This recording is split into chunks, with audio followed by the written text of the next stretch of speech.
তো আজকে ভিডিও কিন্তু খুবই ইম্পর্টেন্ট। তো আজকে ভিডিও হলো উপদল কি, উপদল কাকে বলে, উপদলের সংজ্ঞা বা উপদল বলতে কি বুঝো। তো একটি প্রশ্ন কিন্তু বিভিন্ন নামে করতে পারে। তো গাইডে কিন্তু একভাবেই দেওয়া থাকে, উত্তরটা কিন্তু সবগুলার একই।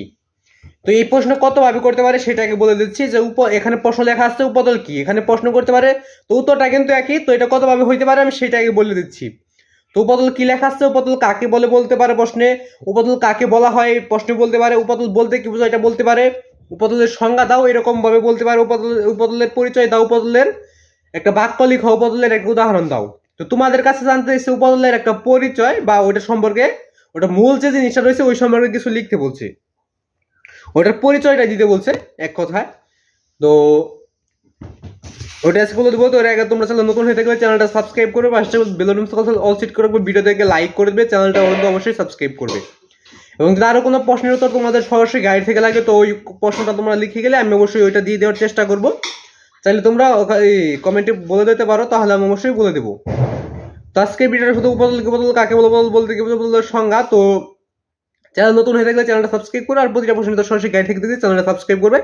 এবং তোমাদের প্রতিটা ক্লাসের টিচিং উত্তর, সঙ্গীত উত্তর, রচনামূলক প্রশ্ন উত্তর, সৃজনশীল উত্তর সরাসরি গাইড থেকে দেখে নিতে পারো। তো কিভাবে দেখবে সেটা বলেছি। তো তোমরা যে কোনো ক্লাসে যে সৃজনশীল দেখি ওই সৃজনশীলের অবশ্যই ক নাম্বার থাকে, সৃজনশীলের ক নাম্বার লিখে ইউটিউবে সার্চ করলে ওই সৃজনশীল সম্পূর্ণ তোমরা সরাসরি গাইড থেকে পেয়ে যাবে। এবং সঙ্গীত প্রশ্ন লিখে ইউটিউবে সার্চ করলে সঙ্গীত প্রশ্ন পেয়ে যাবে, রচনামূলক প্রশ্ন দেখতে রচনামূলক প্রশ্ন লিখে ইউটিউবে সার্চ করলে রচনামূলক প্রশ্ন পেয়ে যাবে। এবং টিচিংয়ের ওই উত্তরগুলো দেখতে, তো সবগুলো টিচিংয়ের উত্তর তো আর মানে সার্চ করে দেখা সম্ভব না। তো কত অধ্যায়, অনেক অধ্যায় আছে যেগুলো আমি 100টা রয়েছে বা 10টা টিচিং রয়েছে, 10 বার সার্চ করতে হবে, তার জন্য আমি সংক্ষেপ করে নিয়েছি। একবার সার্চ করেই তোমরা সবগুলো টিচিং উত্তর পেয়ে যেতে পারো। তো এর জন্য তোমরা এখানে একটা নাম দেখতে হচ্ছে এইসাম হাসান। তো এটা ভালোভাবে একটু নামটা খেয়াল করে বানানটা দেখে নাও।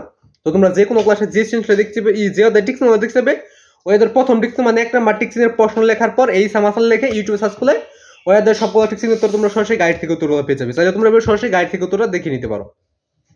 তো উপদল কি, উপদল কাকে বলে, উত্তরটা সংজ্ঞা দেখো।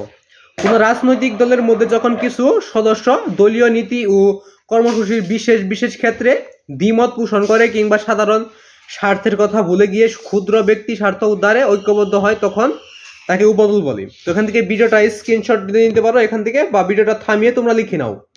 তো ভিডিওটা যেহেতু 3 মিনিটে যাবই না, তো 2 মিনিটের মধ্যেই শেষ করে দেওয়ার চেষ্টা করবো।